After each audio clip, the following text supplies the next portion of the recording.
Bon, je vous remercie. Donc, je vais vous présenter. Je vais parler. On est plusieurs intervenants. S'il y a des questions, on pourra répondre ensuite. Donc, les résultats clés du projet CAPAS sur le fonctionnement typique et puis l'importance des différents habitats au fonctionnement des nourriceries de poissons marins.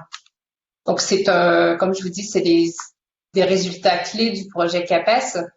Qui repose sur une trolley de personnes, donc beaucoup de personnes, beaucoup d'organismes, donc de l'Ifremer, de l'Institut Agro, de l'Université de Caen et de la cellule de suivi du littoral normand. Donc, ce sont des travaux faits par différentes personnes.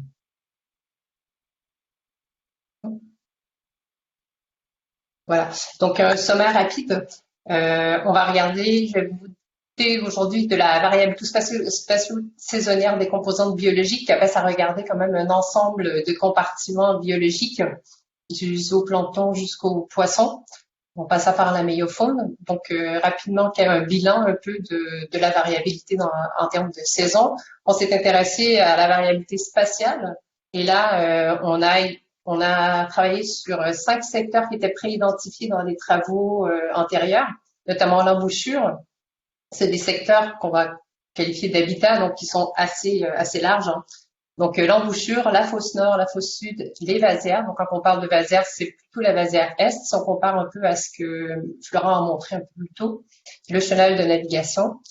Quand on parle on va identifier les habitats clés, puis on a réussi à quantifier leur importance trophique. On va se poser la question, est-ce que l'estuaire marin est sujet d'alimentation trophique? Si oui, où et quand? On va regarder où, notamment sur les habitats qu'on a là, et puis quand, on va regarder à une échelle interannuelle, et puis une échelle entre les saisons, et puis quelques perspectives. CAPAS s'est intéressé à 4 espèces clés, des espèces qui sont importantes au niveau trophique, au niveau commercial aussi. Donc, on a la sole, la pie, le bar et le merlan. Donc, rapidement, quand on regarde une variabilité des composantes biologiques, donc on a regardé ici, je vous présente le bilan, sans rentrer dans les détails de ce qui se passe, de l'évolution notamment des abondances et des biomasses selon les composantes qu'on regarde. Donc, entre le printemps et entre l'automne, on a sélectionné ces 2 périodes-là tout simplement parce que c'est au début et à la fin des fortes croissances pour les poissons. Donc, ce qu'on observe, c'est que de fortes abondances printanières, notamment dans la vasière nord, avec le copépodes de Rhythemera affinis et puis la fosse nord et l'embouchure pour un cnidaire. Au niveau du supraventus, on observe peu de différence entre les saisons, sauf pour la vasière nord où on a des densités qui sont 4 fois plus importantes au printemps. On retrouve aussi sur la vasière nord des taxons. Des taxa qui sont quand même caractéristiques de ces zones, donc du Corophium, Mesopodoptis, Laveri. Et puis on a dans le cadre du projet, il y a deux équipes qui ont trouvé notamment une première observation de Neomysis americana dans le système de la Seine. Ensuite, en termes de méiofaune, on a des biomasses printanières qui sont plus élevées ou égales à celles d'automne. Des biomasses qui sont beaucoup plus élevées sur les habitats du nord de l'estuaire, donc la vasière nord et puis la fosse nord. Et puis, finalement, la macrofaune benthique, on s'est intéressé, on a regardé la biomasse, qui est du même ordre de grandeur entre les saisons, sauf pour la vasière nord, qui est beaucoup plus forte au printemps. Donc, on a des espèces qui sont caractéristiques des suivis historiques.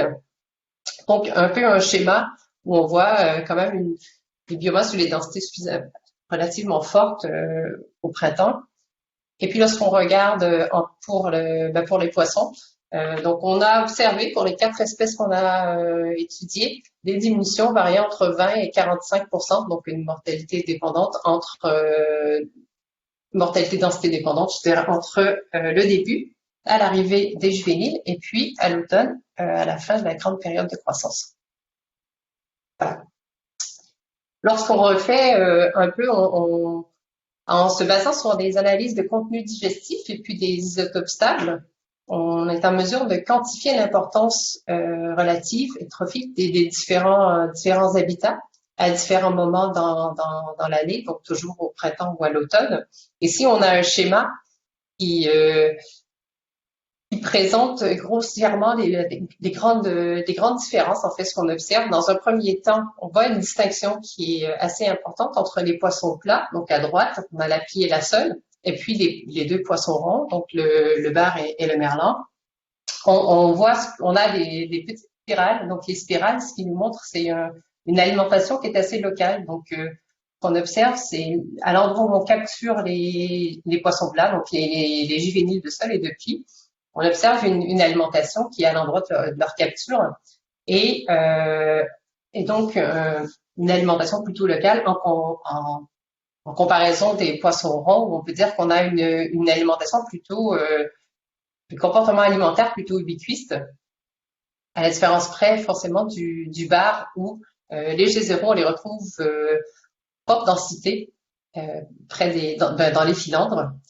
Et puis ce qu'on observe aussi, c'est que pour l'ensemble des espèces, particulièrement pour les poissons plats, on a une alimentation sur les vasières intertidales, ce qui est représenté par une petite flèche qui remonte vers les deux grandes lignes bleues. Et ça s'observe notamment au printemps, notamment pour les poissons plats, et puis à l'automne notamment pour la sole et pour le bar. Donc si on résume, les vasières intertidales nord, on a été en mesure de quantifier la contribution qui est égale à plus de 50% de l'alimentation des sols et des bars qui sont situés sur des habitats proches de la vasière. On y retrouve des proies qui sont caractéristiques de cet habitat, donc Corophium, Mélistée diversicolore ou Scrobilaria plana. Compte tenu de ce que Julien vient juste de nous montrer avec des pertes de l'ordre de 45% des habitats subtidaux et intertidaux, donc les vasières intertidales comptent plus de 80% de ces pertes. C'est un habitat qui est assez important à maintenir, on y reviendra. Ensuite, on se pose la question, est-ce que l'estuaire maritime est sujet à la limitation trophique? Si oui, où et quand? Donc, où, comme je vous disais, on va regarder les différents habitats, ou alors quand à l'échelle interannuelle ou à l'échelle saisonnière. Pour ce faire, on va quantifier cette limitation trophique à partir d'un modèle. Donc, un modèle, d'une part, qu'on va regarder la consommation des juvéniles de poissons, donc qui est un ratio de la consommation sur la production, et puis on va estimer aussi la production bâtie. Et à partir de là, on va interpréter les résultats. On les interprète de deux façons. Dans un premier temps, on va regarder est-ce qu'on a un synchronisme ou une stabilité, donc un synchronisme entre la production bâtie et la consommation. Il reviendrait à calculer notamment une certaine stabilité du ratio forcément consommation sur production bâtique. Et on va l'interpréter comme étant une preuve ou un indice de limitation trophique. Ou alors, on va regarder avec un effet de seuil de EE, donc de l'efficacité d'exploitation, si l'estimation du EE est assez élevée, donc près plus de 50% par exemple, on pourra l'utiliser comme un indice notamment de limitation trophique. Donc, c'est ce qu'on a fait dans un premier temps à partir de données de données pour regarder la variabilité interannuelle. On s'est basé sur des données dans un premier temps de colmatage, en fait, un projet Seine-Laval qui a eu lieu il y a quelques années. Donc, on a regardé, ce qu'on a vu, c'est qu'on arrive on a estimé la production bâtique. On voit qu'elle est variable dans le temps et dans l'espace. On observe les mêmes patrons interannuels dans chaque habitat. Et si on a que l'embouchure, la fosse nord, la fosse sud, à l'époque, on n'avait pas regardé les vasières, et on s'aperçoit que l'embouchure est un habitat qui est très productif, qui a une variabilité aussi interannuelle qui peut être assez forte. On ne regarde pas la différence entre les habitats, mais on combine le tout. On consomme la production, on voit que effectivement ce patron entre 2008, 2009, 2010 s'observe. On voit qu'il y a une très forte proportion, c'est notamment dû à une production assez forte de Weinia fusiformis et des annélides pour les 3 années. Et lorsqu'on regarde, on met en face la consommation des poissons, on s'est focusé sur, ici je vous présente les résultats DG0 d'un ensemble d'espèces, donc on a les couleurs ici. On voit un synchronisme entre cette production et la consommation, on voit un EE, donc le ratio, une efficacité d'exploitation qui est variable entre les années. à l'échelle des communautés. Enfin, je ne l'ai pas montré là, mais voilà. Mais par contre, on voit une certaine stabilité entre de cette E pour les G0, donc les juvéniles de l'année. On a une suspicion d'une limitation trophique probable. On s'est posé la question alors, lorsqu'on revient dans le schéma de CAPAS et puis qu'est-ce qui se passe en fait? Si on a une limitation trophique, à quel moment est-ce qu'elle a lieu? Est-ce qu'elle a lieu plutôt au printemps, alors qu'on a une arrivée de jeunes de juvéniles assez importante avec les larves? Et puis, lorsqu'on calcule des productions, on voit qu'une production benthique est assez forte au printemps, ou alors plutôt à l'automne, alors que la production a tendance à diminuer, mais que on a des individus qui sont plus gros. Donc la question s'est posée, est-ce qu'il existe une période qui est plus propice à la limitation trophique? On a appliqué la même approche qu'on a fait de façon interannuelle, avec quelques modifications d'adaptation, et on a regardé pour savoir est-ce que certains habitats sont plus exploités par les juvéniles que d'autres. Donc est-ce qu'il y a une pression d'exploitation qui serait plus importante sur certains habitats? Ce qu'on a observé, c'était que en 2017, donc l'année où on a échantillonné pour le projet CAPAS, on a observé que le printemps était 3 fois plus productif que l'automne, avec notamment les copépodes benthiques de la méiofaune, une composante qui peut être aussi productive que la macrofaune, des productions benthiques qui étaient fortement hétérogènes spatialement, donc encore une fois avec une embouchure qui produit beaucoup de biomasse, en fait, de macrofaune, un tout petit peu de méiofaune. Et on voit ici apparaître les vasières qui sont également importantes. Que ce patron est bien moins important en automne, mais avec un patron intersectoriel assez similaire. En termes de consommation pour les juvéniles, on n'a pas les mêmes échelles, donc on voit une consommation qui est 10 fois plus importante en automne, notamment pour les G0. En termes énergétiques, les G0 sont beaucoup plus gros. Une consommation qui est encore une fois hétérogène, qui suit assez ce qu'on observe notamment en termes de production benthique.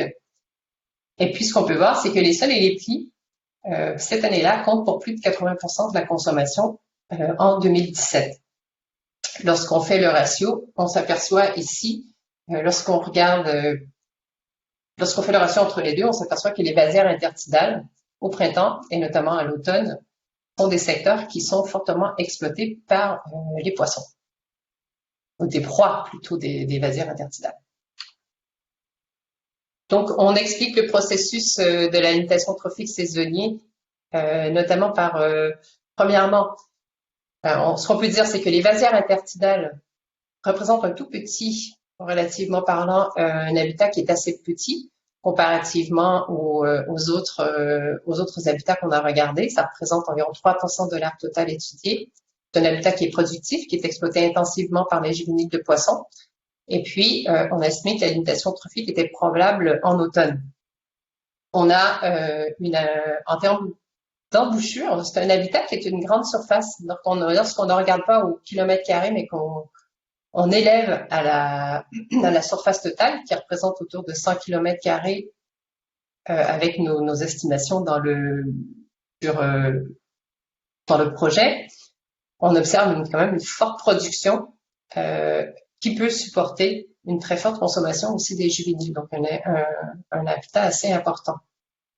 On explique notamment le processus saisonnier. Au printemps, on a des productions benthiques qui augmentent, des juvéniles de petite taille, donc des besoins forcément énergétiques qui sont moindres. Les faibles consommations des G0 sur les proies macrobenthiques méiophoniques, de par les besoins énergétiques sont moindres.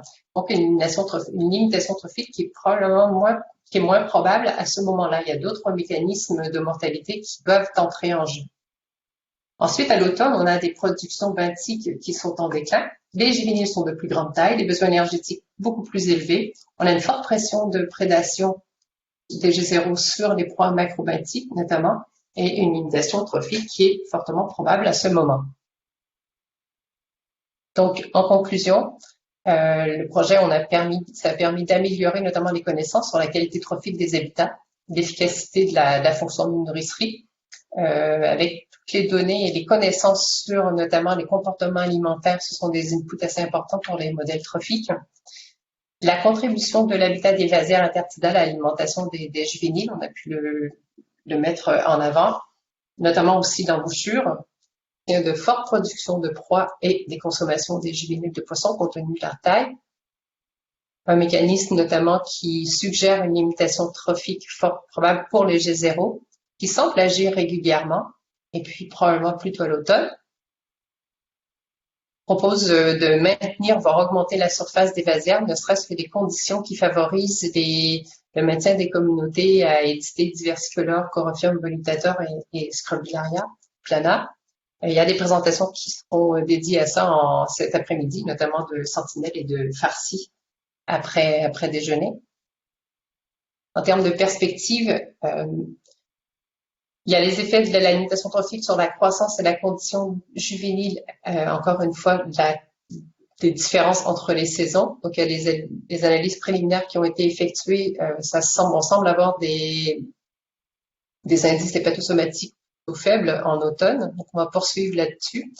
Identifier les variables forçantes et surtout leur importance relative sur la capacité trophique pour comprendre les liens entre la production benthique secondaire et les différentes variables forçantes. C'est là où est-ce qu'on se sert notamment des travaux de Florian. Augmenter le nombre de cas d'études, notamment avec les autres estuaires, pour se permettre d'avoir une forte variabilité environnementale, pour essayer de comprendre justement l'importance relative des variables forçantes. Et puis, ce qui sera assez utile, c'est d'avoir des modèles, développer des modèles prédictifs hydrosédimentaires climatiques. Donc là, on a vu ce qui se fait ce matin, mais couplé avec la fonte benthique pour pouvoir prédire notamment les changements en termes de productivité, de productivité des écosystèmes. Merci beaucoup. Si vous avez des questions.